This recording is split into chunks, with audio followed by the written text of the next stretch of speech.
उत्तर प्रदेश की संभल जामा मस्जिद को लेकर रोज नए नए खुलासे हो रहे हैं। एक तरफ एएसआई रिपोर्ट चर्चा का विषय बनी हुई है, तो वहीं दूसरी तरफ एक ऐसा खुलासा हुआ है कि संभल की जामा मस्जिद को लेकर अब बवंडर मच गया है। तो चलिए बिना देरी के संभल जामा मस्जिद से जुड़े उस खुलासे के बारे में आपको बताते हैं।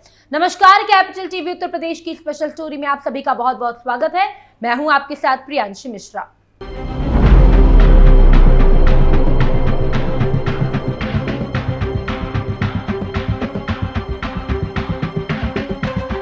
उत्तर प्रदेश की संभल की जामा मस्जिद जो आज इस्लामी कट्टरपंथियों की हिंसा के लिए सुर्खियों में आया है, वही मस्जिद 46 साल पहले एक हिंदू परिवार के नरसंहार मामले में केंद्र में था, जिसका खुलासा सोशल मीडिया प्लेटफॉर्म एक्स पर किया गया। दरअसल ये बताया गया कि उस समय अफवाह उड़ाई गई कि हिंदू ने इमाम को मार डाला और साधु मस्जिद में पूजा कर रहे हैं। इसी अफवाह के बाद हिंसा भड़की और नरसंहार को अंजाम दिया गया।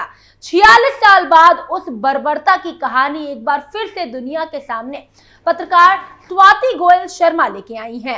उन्होंने उस हिंदू परिवार के पीड़ितों से बात करके एक्स पर किए गए एक पोस्ट में बताया कि आखिर कैसे उस दिन मुस्लिम लीग के नेता मंदर शफी के समर्थकों ने अपना आतंक मचाया था।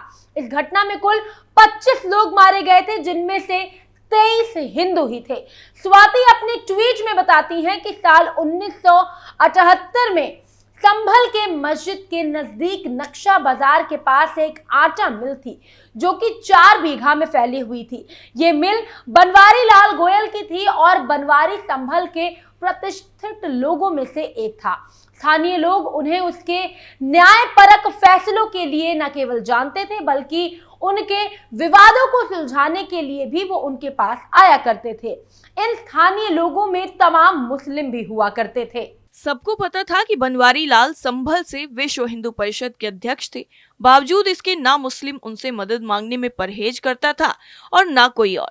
लेकिन 29 मार्च 1978 को जब संभल में हिंसा भड़की, तो दंगाइयों को ये याद तक नहीं आया कि बनवारी लाल के कितने उपकार हैं। उस दिन बनवारी लाल अपने कंपाउंड में ही थे।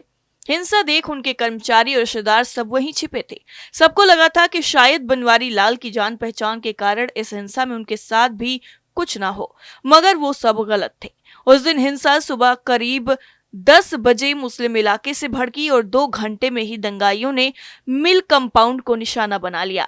उस कंपाउंड तक पहुंचने के लिए पहले ट्रैक्टर से मिल की दीवारें गिराई गई और उसके बाद जलते टायर भीतर फेंके गए ताकि कोई बच ना पाए। पत्रकार के मुताबिक उस हिंसा में 25 लोग मारे गए थे, जिसमें से 23 हिंदू थे और 14 को जिंदा जलाकर मौत के घाट उतार दिया गया था। इस घटना में बनवारी लाल भी राख हो गए थे। 6 घंटे बाद जब उनके बेटे विनीत और नवनीत, जो घटना के समय 18 और 16 साल के थे, वो कंपाउंड में घुसे तो सिर्फ राख बची थी, बाकी सब खाक हो चुका था। आग ऐसी लगाई गई थी कि भीतर किसी का भी शव नहीं मिला। बहुत ढूंढने पर पिता का चश्मा मिला, जिससे समझ में आया कि अब वो इस दुनिया में नहीं है। स्वाति गोयल द्वारा की गई पड़ताल में पता चला कि उस समय एक हरदवारी लाल ही था जो अपनी आग की लपटों से बचे थे।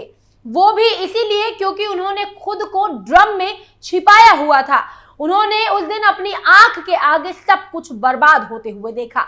इस घटना के बाद बनवारी लाल के तीनों बेटे नवनीत, विनीत और सुनीत साल 1993 तक संभल में रहे। बाद में मिल का ज्यादातर हिस्सा बेचकर दिल्ली आ गए और पिपरमेंट का बिजनेस शुरू कर दिया। अब उस मिल का छोटा सा हिस्सा ही उनका है, जहां दशकों से रामलीला जैसे कार्यक्रम होते हैं। आज तीनों भाई उस घटना में हिंदुओं के मारे जाने के पीछे तत्कालीन जिलाधिकारी फरहत अली को दोषी मानते हैं। ट्वीट में विनीत गोयल के हवाले से कहा गया कि फरहत ने तब दंगाइयों का समर्थन किया था और हिंदुओं की रक्षा नहीं की थी। इसके अलावा भी ये बातें बताई गई कि घटना के बाद तीनों भाइयों से कुछ लोग मिले थे, जिन्होंने बताया कि इस घटना के पीछे उन लोगों का हाथ था जो उनके पिता के साथ बिजनेस करते थे।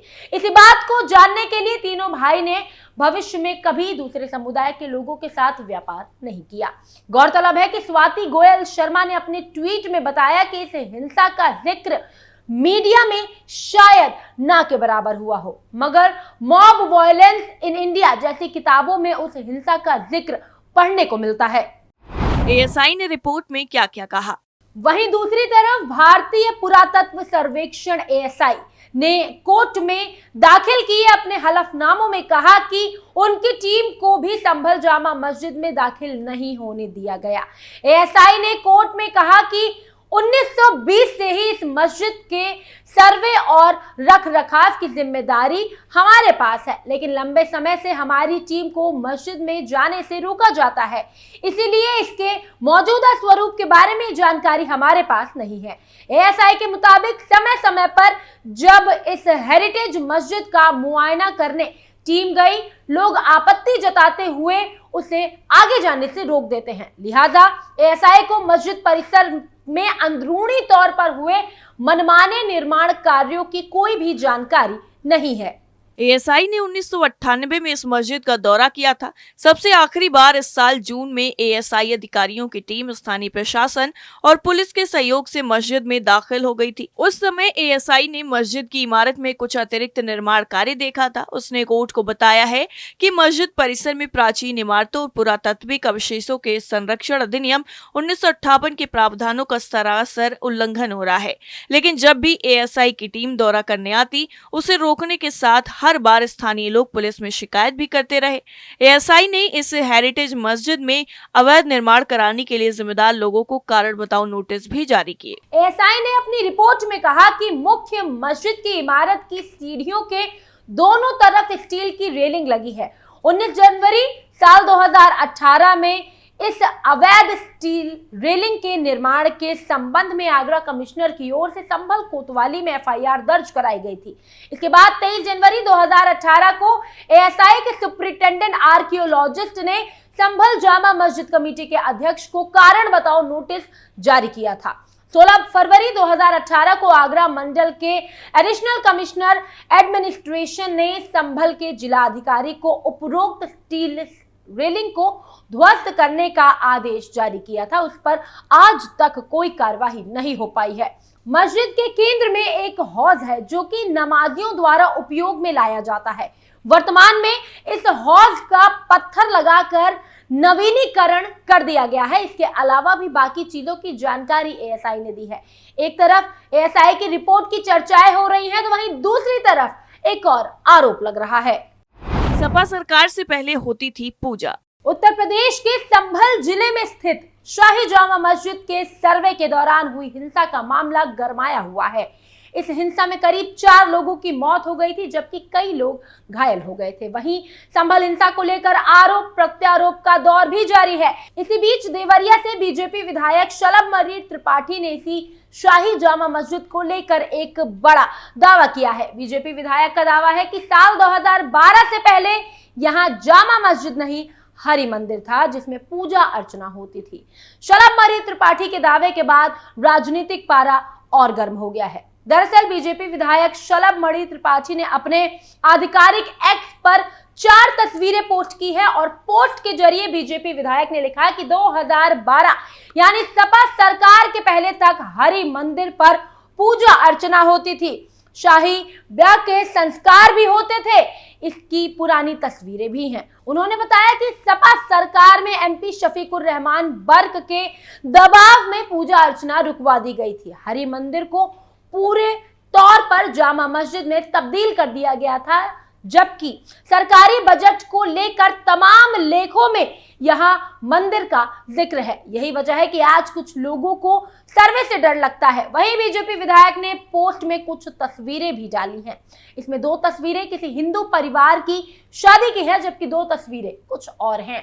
ये दोनों ही तस्वीरें इसी बात से जुड़ी हुई बताई जा रही हैं। फिलहाल संभल की जामा मस्जिद, जिसे हिंदू पक्ष हरि मंदिर होने का दावा कर रहा है, इसको लेकर विवाद गरमाया हुआ है। सपा की एक एलिगेशन संभल जाना चाहती है, लेकिन जिला प्रशासन ने एक नोटिस जारी किया।